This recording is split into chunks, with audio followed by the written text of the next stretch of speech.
because man's task is to make the earth after the model of heaven. Thy will be done on earth as it is in heaven.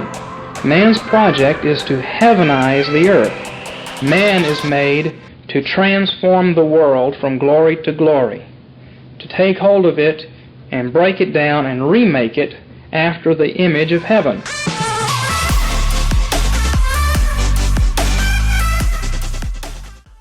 Welcome back to the Reformed Reset. My name is Grant, and joined with me is my beautiful wife, Erica, the weaker vessel. Hello, everyone. Guys, we finally hit 1,000 subscribers on YouTube. Cheering and all that here. Yep. And we're going to talk about that and talk a little bit about the purpose of this channel for all of you who are new. And you know what, babe? We did an episode like this a while back, and I think we were at 200 something subscribers when we did that one. So I mean, there are a lot of people who have joined in on the conversation since then. So this is good timing. Awesome. You know. Yeah. If you would please hit the subscribe button, the like button, give us a comment below. Let us know what you thought of the content. You can subscribe in podcast world. If you're listening in audio format, you can leave us a review there. All of those things help us reach new listeners, guys, and we love connecting with you as well. You can go down in the description below, and there are links to our merch store, Patreon, social media. You can email us, takeholdstudios@gmail.com, and yeah, so you can go check all that out down there. That's enough of the business. No more business. All right. Thank you, everybody. Well, for those of you who are new around here and maybe don't know, this is Grant. Do you say your name in the beginning? I don't remember. I did. Okay. Grant, he's a pastor at a CREC church in Oakland, Maine. That's right. You have been, well, when did you do your internship? When did you start your internship in the denomination? 2019. Okay.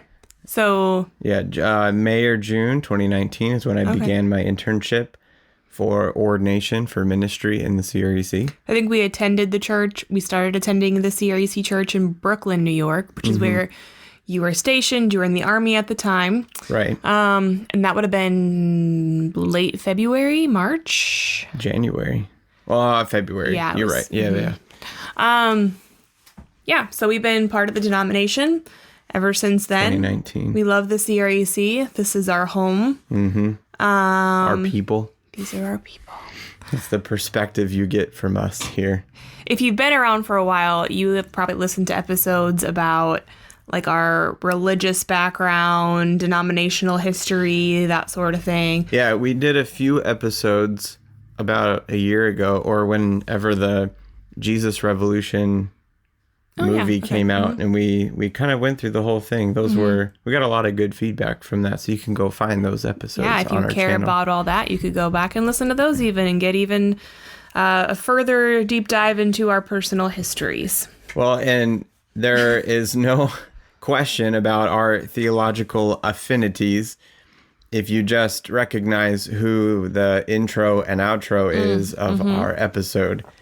So that we get asked that a lot. Like, who is that? Yeah, I think it's funny when people suggest that, they say, is that, one of them was, is that Paul Washer? And it's funny because I used to listen to him a lot more. And I'm like, no. It's James B. Jordan. The king. That's right. The theological king. I love seeing people online all the time saying, I'm diving down the James Jordan rabbit hole right now, and I'm like, yes. Don't ever get out. Just stay there. I think since joining the CREC, it just kind of felt like we were very small fish in a very large, deep pond.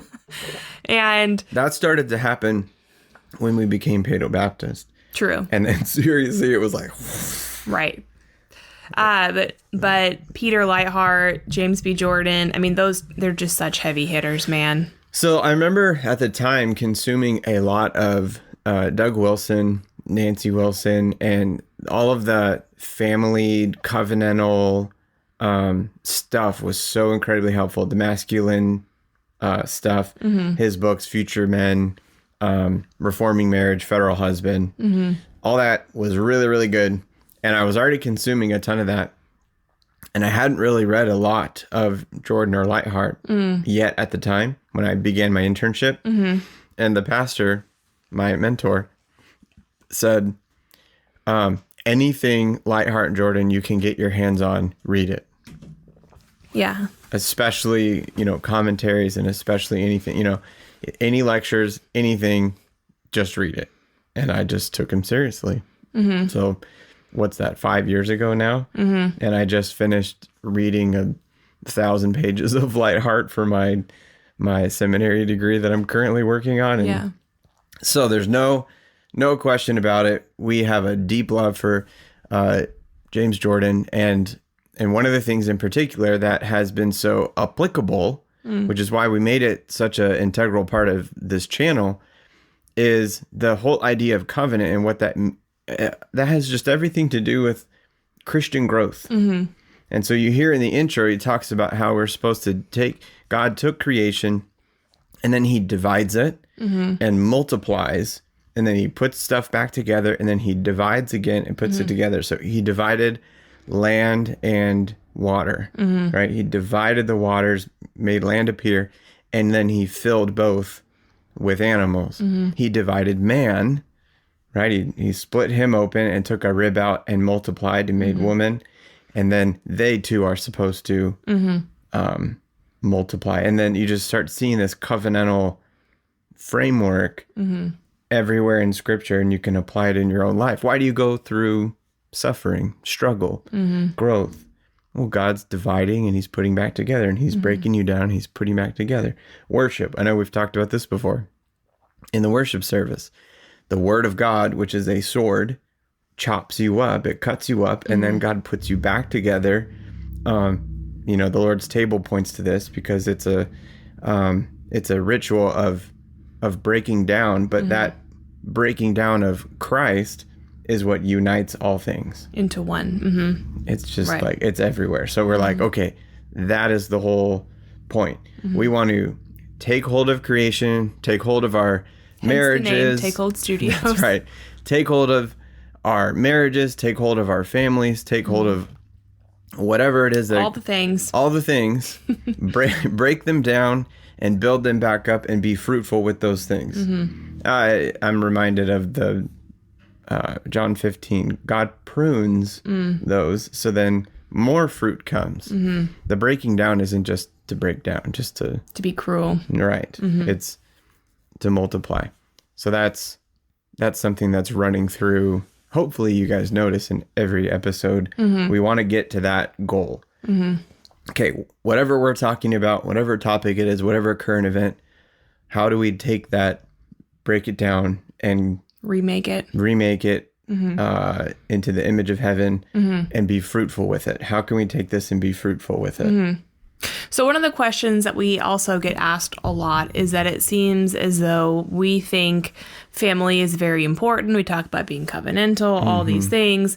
Is the family the center of everything? Is that the point of our podcast? And what's your answer?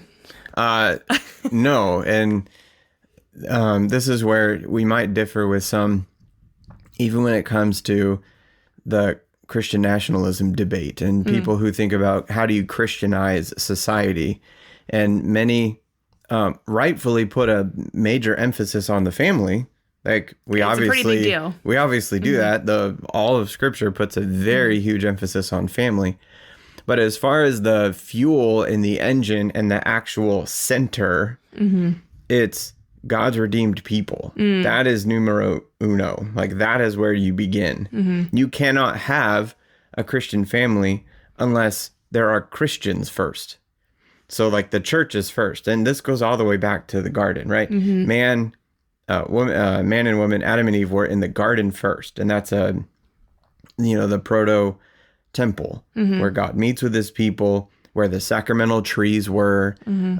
That's where that happened. So it starts at church, and then they were supposed to go out. Ironically, that's even where in weddings and stuff, where the marriage begins, it's usually in a church. That's that's true. And then they were sent out in to be fruitful and multiply and to go fill it. And the assumption is like this garden is. So in the worship service, after we've been called by God to come worship, and then we confess our sin, we enter his presence, he chops us up and renews us by his word and sacrament, but he doesn't leave you there. So it's not that if the church is the center, that's it, and you ignore the other aspects of life. You're commissioned to then go out and make disciples of all nations. What is that called? Being ecclesiocentric? Right. So even though the family gets a huge emphasis, that's still an ecclesiocentric view and emphasis upon the family. You still have to start there. To have Christian families, Christian businesses, Christian politicians, a Christian nation, city, all that kind of stuff, you need the Christian part first. But God does that with a people, the corporate body of believers. There is no biblical idea of just individualistic Christians wandering about and they're developing Christian families without the church. That's bonkers.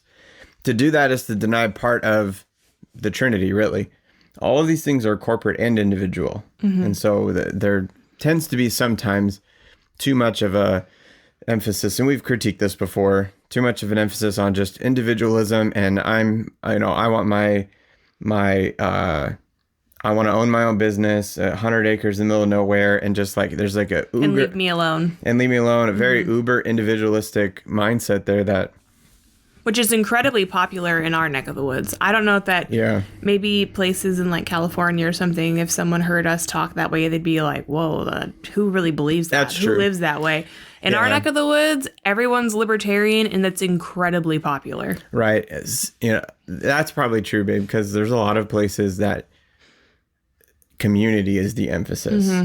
And then I guess the pendulum could swing the other way where people aren't taking personal responsibility and they're blaming the corporate rather than taking responsibility for themselves. Or there's a ditch on both sides. But regardless, God redeems a people, and that people is seen in corporate worship. That people is seen as a redeemed community.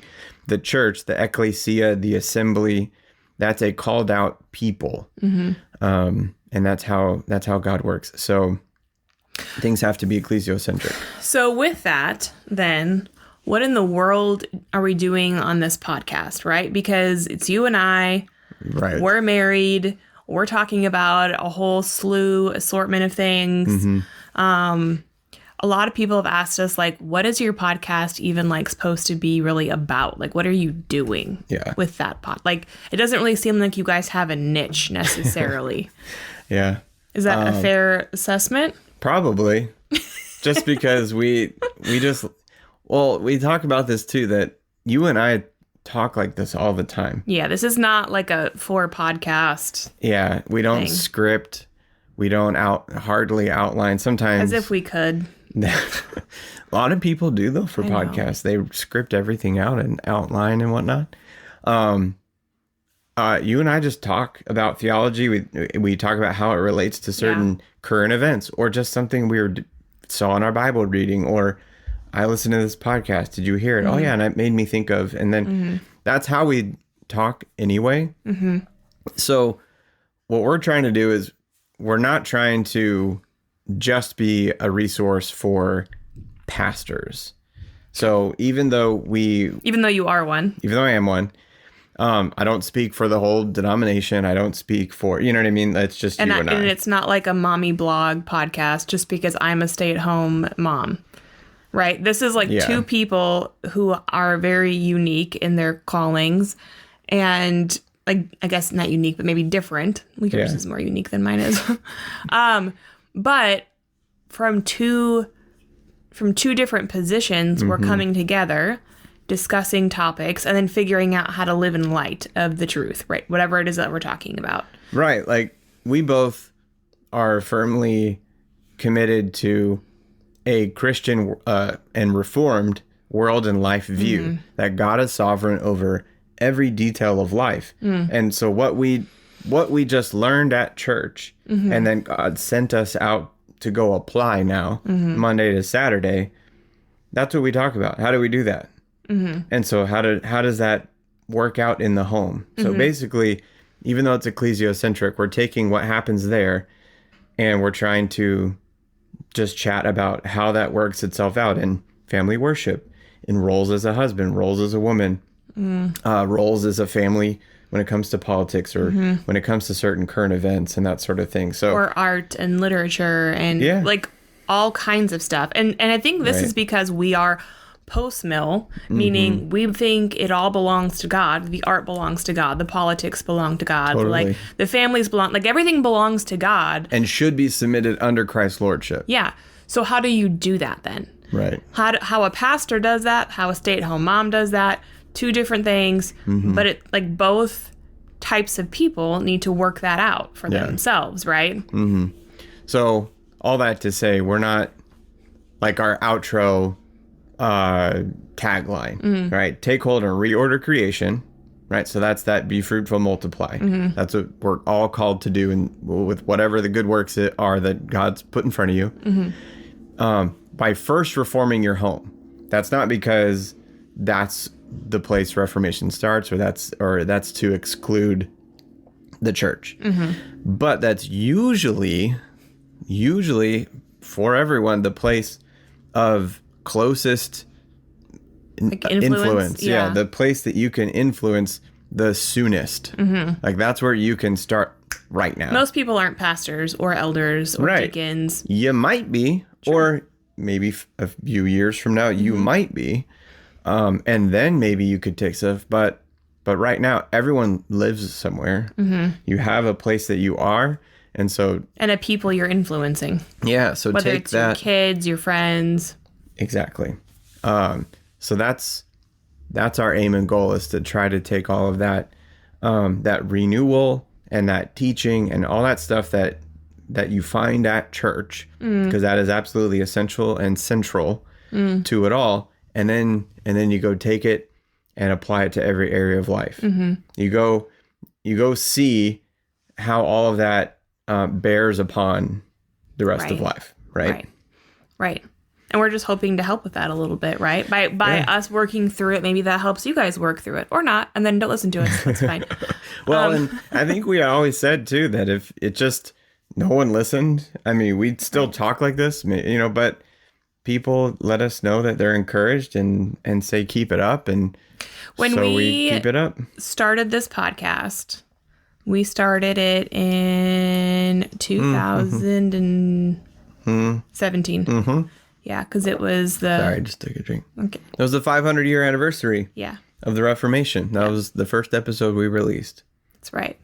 in audio form. And when all those episodes are lost, thank God. I have them. Oh, well, they should be lost. They're in a external hard drive, protected, and We should burn it. no, that's good stuff. That was before we became Presbyterian, actually. That was right It as our wasn't journey. too long though. Right as our journey kind of started beginning there. That would be but funny to it was listen not like this when we first started. This podcast has really changed since then. There were 4 of us. Right.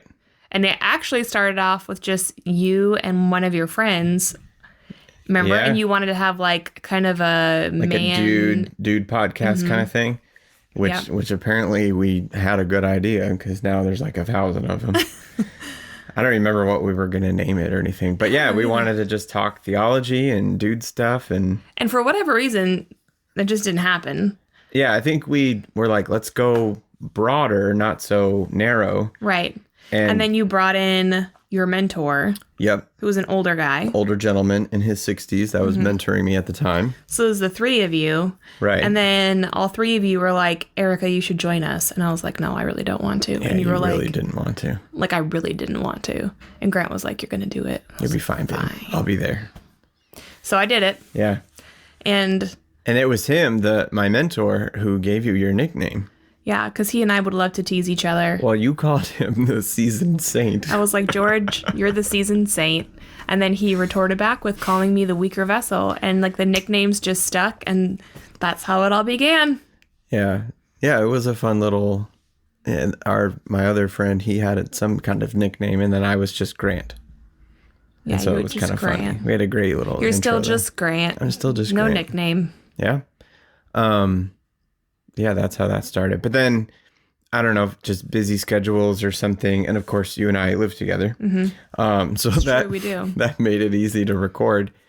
And they said, hey, keep going. We'll just bow out. Yeah, and it's not for fine. us anymore. So the Yeah. two of them are no longer on the podcast, obviously. And Yeah. it's just us. And then we just kind of sort of changed. We've changed our name, changed We got back theology since then, Right. denominations. I mean, lot there's of been growth. a whole lot of growth in Yeah. us. Yeah, Went to video in 2020, we did. Yeah. just a couple months before Another thing that I didn't want to do. the pandemic. That's right. Yeah, you didn't want to do that either. No, it's been great. How many years is that now? 7? Well, 6.5, I guess. Pretty much, almost. Yeah. It's a long time. So that's how our show began. That's like a little bit of who we are. And we're happy that you've all found us Yeah. somehow. We've only had our YouTube channel for like 2 years. It's not been very long. Maybe 3. It'll be 3 in August. Maybe. Something like that, y'all. It's been a few years. But we're happy you found us. Well, Thanks and for getting us to 1,000 subscribers. that is all due, to you guys being faithful listeners, you guys sharing the episodes with friends. Please continue to do that. Word of mouth is the best way to grow an audience. We don't do anything super fancy here. We just like talking theology and applying it to life. And We're sitting here in our living room, y'all. yeah, that's it. Just using my phone and some microphones and it works out. But it's a blessing. We're very encouraged and grateful that God allows us to do this. So, yeah. If you guys have topic ideas, things you want us to talk about, feel free to reach out to us, ask us. Yeah. We are always open to suggestions, Content suggestions. theological ones, cultural ones, familial ones. I mean, Yeah. whatever. Right. Some kind of series or what? I don't know. Whatever. We are here to serve. That is it. We're just here to serve. Yeah. So welcome to Take Hold Studios. Buckle in. That's right. Keep Hang your on arms tight. and legs inside the vehicle at all times. It gets a little crazy sometimes, every now and again. But anyway, Yeah. was there anything else? I don't think so. That's a little bit of who we are. The giveaway. Do we want to do that right now? Oh, let's do it next episode. Okay. So I'll just add a reminder, though, that I'm going to throw all of the usernames on the episode I did with Rich Lusk, the first part 1 of his new book, Measures of the Mission. And anyone who commented on that video, it has to be that video.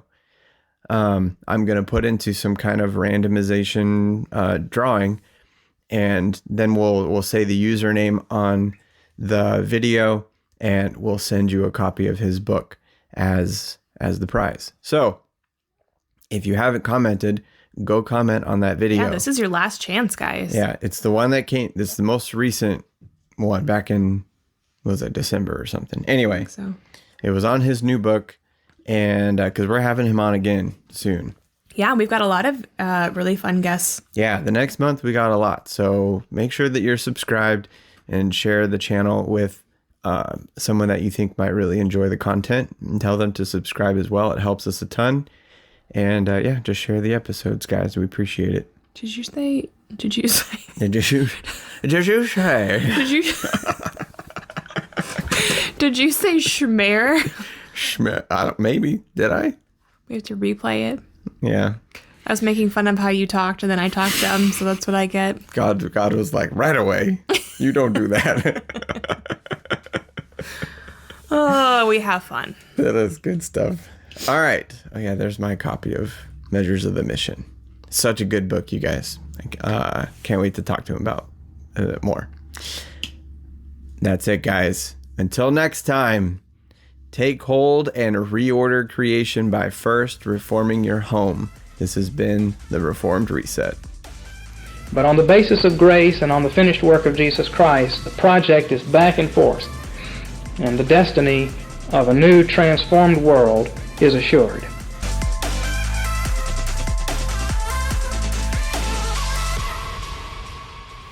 I just put the sourdough in the oven too, so I've got like 40 minutes.